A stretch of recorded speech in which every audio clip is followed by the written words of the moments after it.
Liberando sus frenos. Hace muchos años, cuando comencé a estudiar las emociones negativas, el punto más crítico que descubrí fue que no se puede hacer ningún progreso hacia la salud, la felicidad, el amor y el cumplimiento del potencial mientras se insista en mantener intactas las emociones negativas. Y lo único bueno de las emociones negativas, si es que tienen algo de bueno, es que las emociones negativas no son permanentes. Lo dice hasta Sigmund Freud, no hay un lugar permanente para las emociones negativas en el subconsciente. En otras palabras, son visitantes indeseados. Son hábitos negativos o patrones de respuesta negativos que pueden eliminarse, y el punto inicial para eliminarlos es entender de dónde vinieron y entender cuáles fueron los factores causales, volviendo a la niñez temprana, que desencadenó el desarrollo de las emociones negativas y nos han dado como adultos una predisposición a ser negativos de una u otra forma. Esto nos lleva al condicionamiento de la niñez temprana. Recuerden que ya dijimos que el punto inicial de los patrones de hábitos negativos compulsivos e inhibitorios era la crítica destructiva. La crítica destructiva es el gran destructor. La crítica destructiva destruye a las personas en su interior y las deja caminando en círculos por fuera. Muchas personalidades han sido minadas y destruidas, mucha autoestima ha sido puesta de lado como resultado de la crítica destructiva más que cualquier otra cosa que podamos imaginar. La crítica destructiva es el gran asesino. Ahora, ¿por qué es eso tan malo? Sabemos que los niños en sus primeros años y al ir creciendo tienen una necesidad tremenda de amor y aprobación de sus padres. De hecho, muchos psiquiatras y psicólogos han dicho que la razón número uno de la enfermedad mental en los adultos es el retiro de amor o el amor no expresado. Sabemos que cualquier persona con prestigio, una persona que es importante para un niño, tiene un impacto enorme en ese niño, y los niños hasta la edad de 6 años tienen muy poca habilidad para discriminar entre una crítica válida y una crítica inválida. Lo que esto significa es que todo lo que diga un padre o un pariente mayor o una persona mayor, cualquier cosa que diga una persona de prestigio o una persona importante para un niño, es aceptada como cierta. Es aceptada como una representación válida de la realidad. Si una madre dice eres un niño malo, o si un papá dice eres flojo, si alguien dice no eres dependiente, o si alguien dice que somos estúpidos o tontos o feos, el niño no tiene capacidad alguna para discriminar entre lo válido y lo no válido. Ese niño acepta eso como una verdadera representación de la realidad. Va más allá de la mente consciente, va directamente al subconsciente y ahí se queda.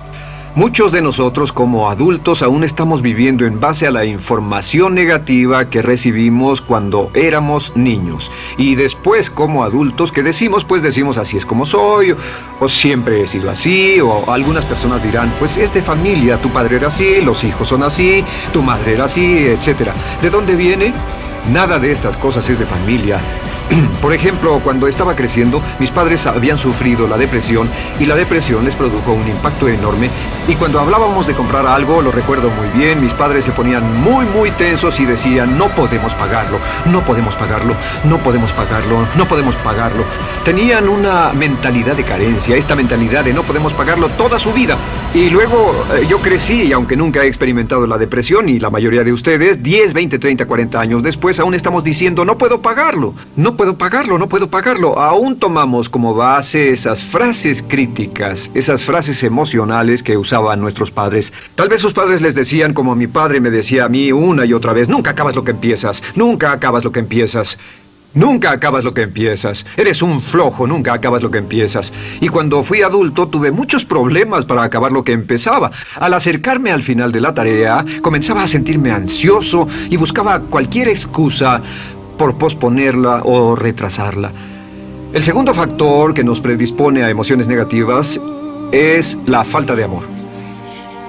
Sabemos que las personalidades de los niños se desarrollan al grado en que reciben una alta calidad y una alta cantidad de amor de sus padres. Existe una relación de 1 a 1 entre la cantidad de amor, la calidad de amor y una personalidad sana. Ese amor negado o la privación de amor es la causa clave de la infelicidad, la negatividad y la enfermedad mental en los adultos. Para que un niño se sienta realmente amado, el niño debe tener padres con buenos conceptos, y la mayoría de nosotros tuvimos padres que fueron víctimas de sus padres, que a su vez fueron víctimas de sus padres. Un escritor famoso dice que todo el mundo es víctima de una víctima. Todos son víctimas de víctimas. Nuestros padres quisieron criarnos de la mejor forma posible, pero ellos mismos fueron víctimas de víctimas.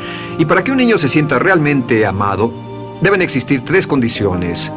La condición número 1 es: los padres deben amarse a sí mismos. Los padres deben amarse a sí mismos. Recuerden, nunca le podrán dar más amor a otros que el que sienten por sí mismos. Si no se aman a sí mismos, no pueden amar a sus hijos. Si tienen un poco de amor por sí mismos, deben difundirlo en sus hijos. Si tienen poco amor por sí mismos y es absorbido por sus esposos, entonces, a veces, aunque deseen amar a sus hijos, no tienen amor que darles. Sus padres querían amarlos y en muchos casos no tenían amor para darles. Y eso es porque nunca lo recibieron cuando crecieron. El segundo requisito es: los padres deben amarse mutuamente.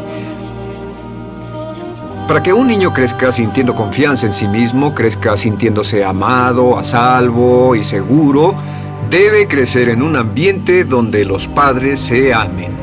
No hay nada que le dé más temor a un niño que crecer en un hogar donde los padres peleen entre sí, donde los padres no se amen, donde haya dificultades, porque el niño siempre tiene una tendencia, primero que nada, ser una víctima, pues al niño se le grita y se le vocifera, y entonces cree que la razón por la que mamá y papá pelean es su culpa.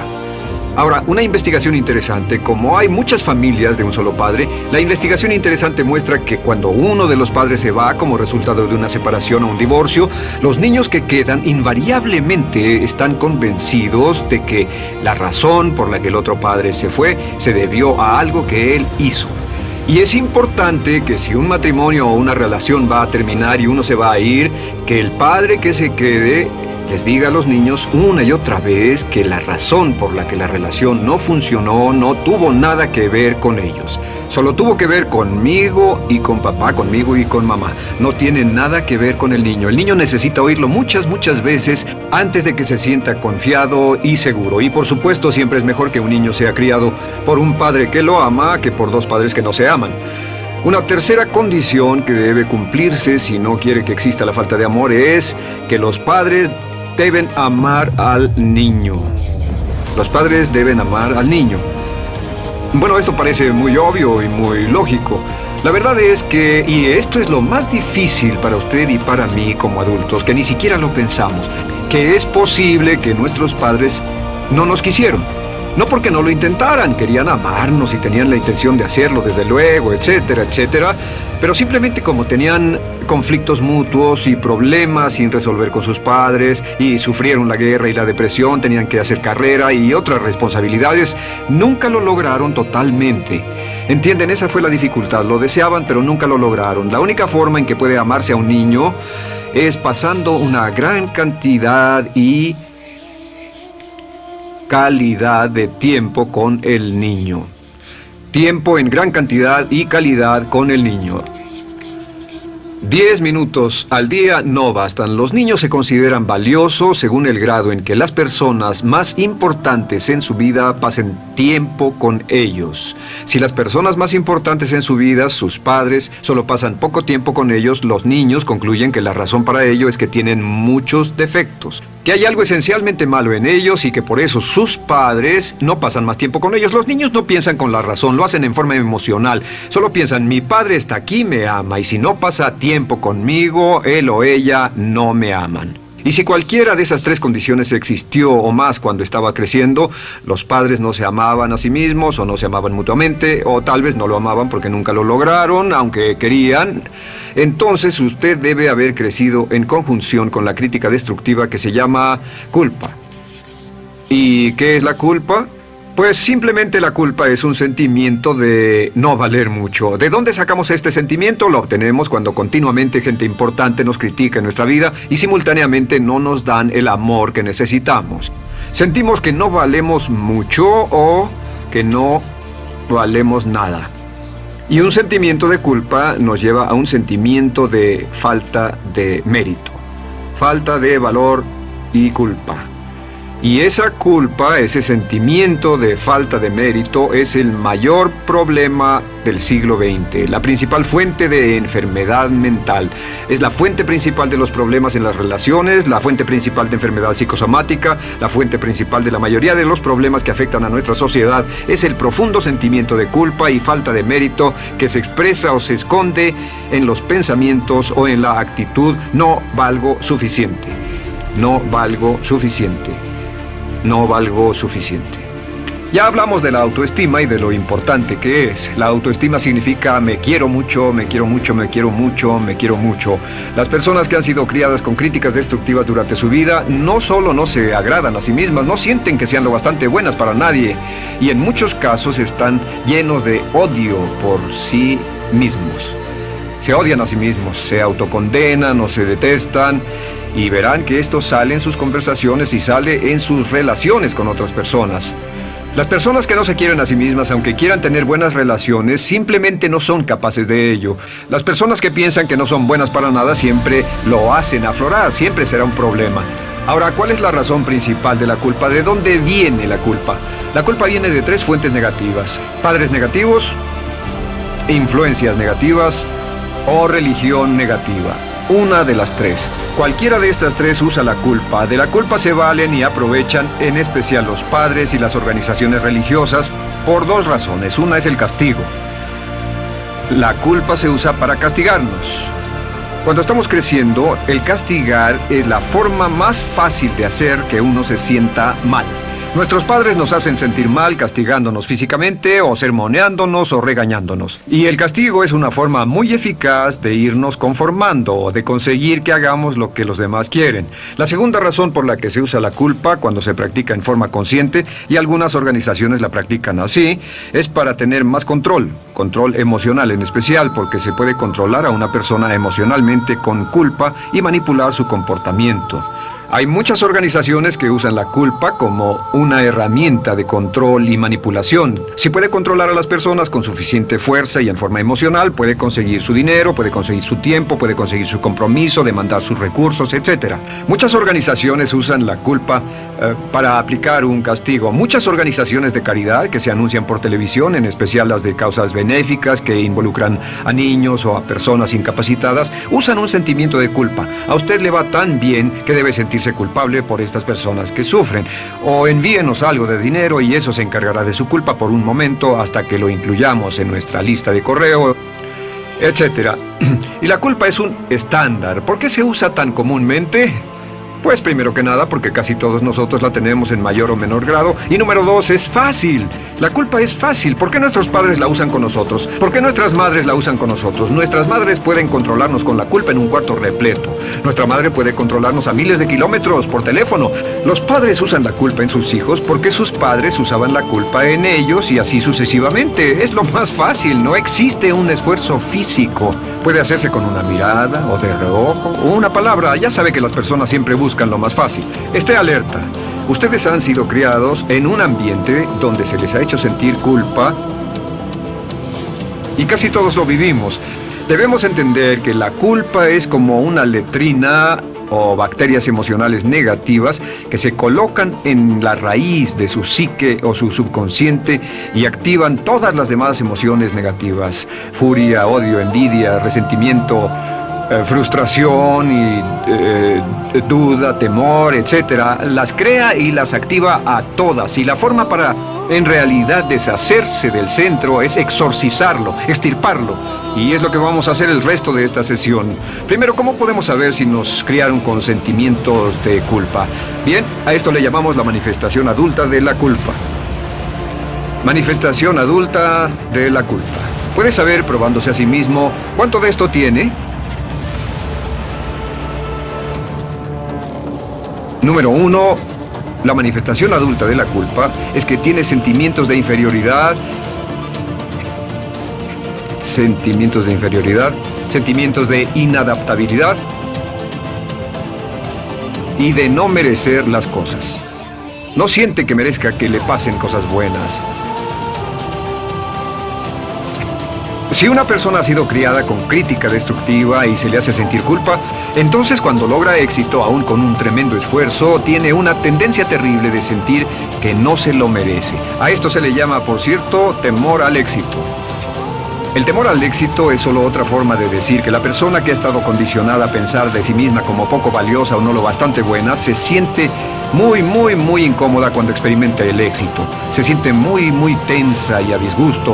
Realmente si sienten demasiada tensión comienzan a aspirar cocaína, a beber demasiado alcohol, se enredarán en comportamientos autodestructivos, tendrán una sensación tremenda de ansiedad, como si alguien fuera a descubrir algo de ellos. Hay un libro en la librería que dice, si me está yendo tan bien, ¿por qué me siento como un impostor? Tienen el llamado síndrome del impostor. ¿Alguna vez ha tenido éxito en algo y la gente ha ido a usted a decirle, vaya, hiciste un excelente trabajo, o eso es maravilloso, aunque haya sido muy duro para usted, y sintió que los demás iban a descubrir, siente como que, es decir, que iban a descubrir que realmente no es bueno, que solo fue un fraude, solo un accidente, y por supuesto es lo que dice, fue coincidencia, fue un accidente, la verdad, no sé ni cómo lo hice. Hacen todo lo posible por huir de ese sentimiento de inferioridad y de no merecer las cosas. Estén muy alertas. La segunda manifestación adulta de la culpa es la autocrítica destructiva. Hay una línea de un gran poeta que dice, aquellos a quienes se les hace mal, hacen mal a su vez. Los niños a muy temprana edad, a veces a la edad de 2 o 3 años, comienzan a menospreciarse, se desgarran, hasta se golpean y se castigan físicamente si se les critica demasiado. Siempre dicen el equivalente de no valgo suficiente o no soy muy bueno, y se castigan a sí mismos. Y la crítica destructiva es un síntoma real de un sentimiento escondido de culpa e insuficiencia. El número 3 es que fácilmente manipuladas por la culpa, las personas pueden jalar sus cordones de culpa en forma muy simple. Realmente vemos que existen dos tipos de personas en el mundo, los lanzadores de culpa y los receptores de culpa. Invariablemente, estas personas se atraen mutuamente. Y por supuesto el lanzador de culpa es la persona que se identifica con el padre que lanzó la culpa y el receptor es la persona que se identifica con el que atrapó la culpa. Pero los lanzadores y los receptores de culpa se unen, se equilibran perfectamente, se establecen y forman una nueva generación de lanzadores y receptores de culpa. Podemos decir que usted es fácilmente manipulado por la culpa porque ha estado muy bien condicionado. Su jefe puede tirar de su cordón de culpa, una persona en un autobús puede tirar de su cordón de culpa, una sobrecargo puede tirar de su cordón de culpa. Esté muy alerta a esto. La cuarta manifestación de culpa es que usted la usa. Usa la culpa y culpa a otro generosamente. ¿Por qué? Pues si ha funcionado en usted, la hará funcionar en ellos. Le parecerá que es un intercambio, un trato muy justo. Usa la culpa y la culpabilidad y se convierte en la base de sus relaciones con los demás. Cuando algo sale mal, les echa la culpa a ellos. Algo sale mal, culpa a alguien más. En cuanto hay un problema, busca a quién culpar. Un experimento muy interesante con la cámara escondida hace algunos años fue que hicieron una plancha de hielo y la pusieron en la acera sin que nadie los viera. No hacía mucho frío, pero lo hicieron y observaron cómo reaccionaban las personas cuando pasaban por ahí, cuando caminaban por ahí, llegaban a esa plancha de hielo, se desequilibraban y se resbalaban y lo primero que hacían era observar a la persona más cercana a ellos, enojados, verdaderamente furiosos. En otras palabras, buscaban a quién culpar. Y si no había nadie cerca de donde habían caído, se levantaban otra vez, miraban a su alrededor, no había nadie y entonces pateaban el piso, pateaban con fuerza y se iban. Nuestra tendencia natural cuando algo sale mal es buscar a alguien o algo a quien culpar, en especial si nos criaron con una culpa continua. Y la quinta manifestación es lo que llamamos lenguaje víctima. Ahora recuerden que hablamos sobre la ley de concentración. Dice, lo que siembras cosecharás. También dice, si usas lenguaje de víctima, mantienes viva la culpa, la refuerzas, la edificas, la cultivas, la utilizas. El lenguaje víctima es lenguaje como no puedo, no puedo, no puedo. Cuando dice no puedo, no puedo, no puedo, envía un mensaje a su mente subconsciente y la mente subconsciente comprende que está inhabilitado, que no tiene control, que es una víctima. Y cuando desea poder hacer algo, su mente subconsciente retroalimenta su mensaje y dice no puedes, no puedes. Y lo segundo que dice es tengo que, y otra vez no tengo control, no estoy a cargo. Pero existe otra expresión del lenguaje víctima que debemos evitar, y es esta, trataré. Trataré, sea lo que sea, trataré. ¿Qué significan las palabras trataré? Pues déjenme decirles qué significan. Significan voy a fracasar y lo digo anticipadamente para que no me vengan con represalias. En otras palabras, dice trataré de llegar a tiempo, pero lo que está diciendo es tal vez llegue tarde y no pueden reclamarme porque dije que trataría. Cuando una persona dice trataré, está disculpando su fracaso por anticipado. Si fuera al doctor y el doctor lo examinara, lo auscultara y le dijera, pues está en pésimas condiciones, tendremos que intervenir, debemos llevarlo al hospital ahora mismo, me sorprende que haya llegado aquí. Usted dirá, bueno doctor, espero que haga un buen trabajo. Y él dice, trataré. Si él dice eso, usted seguramente buscará otro médico. O si va a un abogado, lo culpan de algo y va a un abogado y le presenta su caso y dice, oiga, va a defenderme, y él dice, trataré. ¿Qué está diciendo? Está diciendo, escuche, he estudiado el caso y por lo que veo no hay mucha esperanza, pero lo tomaré de todos modos. Trataré son los que tratan de conseguir que les pague por anticipado. Otro juego de palabras que no debe usar. Por cierto, con respecto a trataré, lo que debe decir es lo haré o no lo haré. No trataré. Si alguna vez en nuestro negocio, tenemos un negocio muy activo, si llamamos a alguien y le pedimos alguna cosa o algún trabajo y dice trataré de conseguirlo para el viernes o trataré de terminarlo a tiempo, al instante sabemos que lo que quiere decir es que quiere sentirse libre, no comprometerse. Así que nunca dejamos que nadie se vaya con un trataré, debe ser hecho o no, y queremos obtener una seguridad. Si hace falta, nosotros lo hacemos. Cuando dicen trataré, lo que están haciendo es que se están lavando las manos. Esté alerta, la otra palabra es desearía. Dicen que un deseo es una esperanza o una meta sin energía detrás. Desearía. ¿Qué significa un deseo? Desearía significa que me gustaría tener algo, pero sé que nunca lo podré tener. Cuando dice desearía bajar de peso, ¿qué significa? Las palabras no dichas son, pero sé que no puedo. ¿Por qué no? Por las excusas que tiene y el metabolismo que tiene y los problemas, etcétera. Siempre hay razones por qué debe salir, etcétera. Desearía dejar de fumar, desearía estar en forma. Desearía, desearía, desearía. Cuando usa la palabra desearía, le muestra al subconsciente que esto es algo que no cree que le sea posible lograr o adquirir. Entonces el subconsciente descarta completamente esto como meta y no le da energía, ni motivación, ni impulso, ni deseo de lograrlo. Así que esté muy alerta al lenguaje víctima. Esté alerta a la expresión sí, pero. O lo haría, sí, pero. Alguien le dice, haga esto, y usted dice, sí, pero. La palabra pero, por cierto, es el gran borrador. Si una persona le dice, podría incrementar sus ingresos o incrementar su rendimiento, ser una persona mejor o más feliz o bajar de peso o lo que sea, no importa, y usted dice, sí, pero, lo que está diciendo es que está borrando toda la aseveración que ha dicho antes.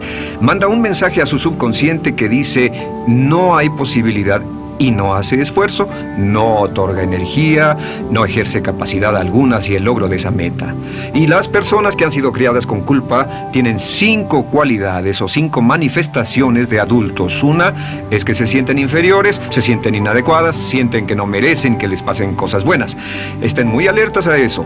El número 2...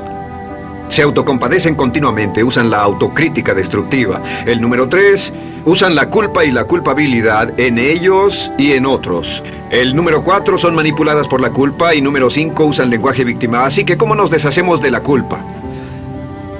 ¿No es sorprendente cómo se aclara esto? Este pizarrón, todo se borra. Tengo una varita mágica cuando me voy a sentar al escritorio.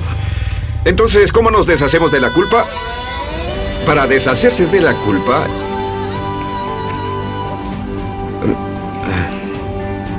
este es el proceso.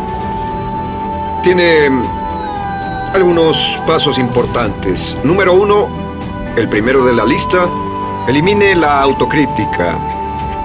Elimine la crítica autodestructiva. En otras palabras, nunca diga nada destructivamente crítico de usted mismo. No lo diga.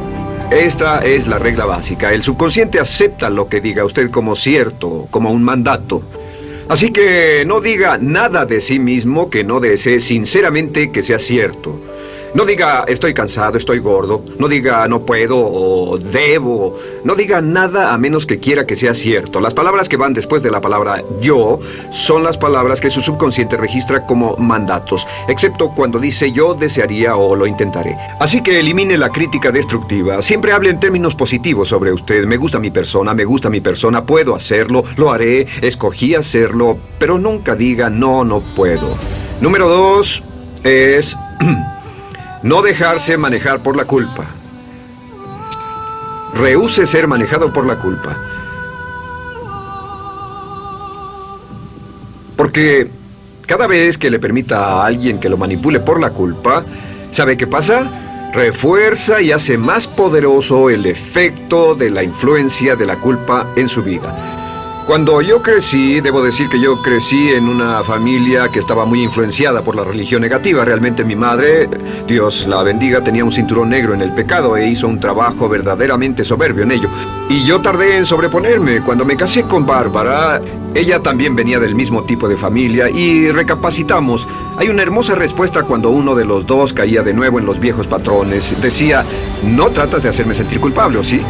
No tratas de hacerme sentir culpable, ¿o sí? Solo diga, no tratas de hacerme sentir culpable, ¿o sí? Y no deje que las personas lo manipulen usando la culpa. El número 3, no use la culpa o la culpabilidad y anuncie que no va a usarla. No la use en otras personas y permita que sus hijos o su cónyuge digan lo mismo. No tratas de hacerme sentir culpable, ¿o sí? Repítalo una y otra vez. Y si la otra persona le dice eso es lo que trato, contéstele no va a funcionar. Y no funcionará. Es que la culpa solo funciona mientras usted no sepa que está siendo usada en usted. El número 4 es lo que llamamos la ley del perdón. Es la más importante de todas. Realmente es el centro, es el meollo de toda esta sesión. La ley del perdón simplemente dice que usted está sano mentalmente hasta el grado en que pueda perdonar libremente y olvidar las ofensas. Que su habilidad para perdonar a los demás es la clave que determina su felicidad y su éxito en la vida. Su habilidad para perdonar a los demás es la única forma de eliminar la culpa. Su disponibilidad para perdonar a los demás y olvidar ofensas es el determinante más importante de si usted está o no totalmente integrado y es un adulto que funciona como ser humano. Porque la tendencia de culpar y de guardar rencores es una tendencia patológica infantil que la poseen todas las personas que están enfermas mentalmente. La habilidad para olvidar, para perdonar libremente, es la marca del ser humano realmente iluminado. Ahora, acepte eso como real. Hay 4 personas a las que debe perdonar. Número 1, perdone a sus padres.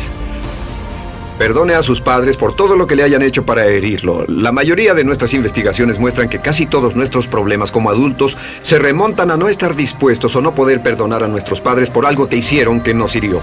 Perdónelos un 100%, escríbales, llámeles por teléfono, dígales, o cuando menos perdónelos en su corazón, pero perdone a sus padres. Número 2, perdone a los otros. Perdone a todos los demás. Perdone a todos los que lo hayan herido de algún modo, por cualquier cosa, y déjelo así. Ahora, hay muchos que dicen no puedo perdonar a esa persona por lo terrible que me hizo. Pero recuerde esto, el perdón es perfectamente egoísta. El perdón no tiene nada que ver con la otra persona, solo tiene que ver con su paz mental y con su propia integridad mental. Número 3, perdónese a sí mismo. Perdónese por todas las cosas débiles, tontas, insensatas y estúpidas que haya hecho, porque todas las personas han hecho cosas tontas, insensatas, estúpidas y ridículas, pero perdónese en un 100%. Y finalmente, la última parte de esto, si ha hecho algo que hirió a alguna persona, vaya a disculparse. Es sorprendente el hecho de vidas que se arruinan año tras año por personas que no tienen la fortaleza intestinal, las agallas y el valor para decir lo lamento.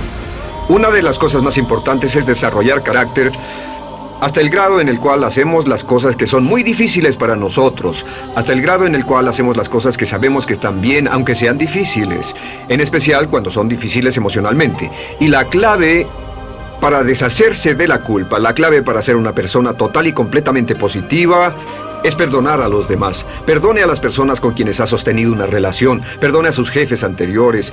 Perdone a los amigos que lo han herido. Perdone las inversiones que estuvieron equivocadas. Perdone a los jefes que lo despidieron. Perdone a sus padres. Perdone a todo el mundo. Desarrolle una actitud hacia la vida con la que rehúsa guardarle rencor a los demás. Solo repita una y otra vez: los perdono a él o a ella por todo. Los perdono por todo. Los perdono por todo. Y eso es todo. La clave para librarse de las emociones negativas es rehusarse totalmente a continuar con cualquier situación negativa. No olvide que es un acto muy egoísta y será tan egoísta como usted quiera. El acto del perdón lo libera y libera a la otra persona y le garantiza que se moverá rápidamente hacia el cumplimiento de su potencial. Para tener éxito, una mujer debe ser mejor en su trabajo que un hombre. Golda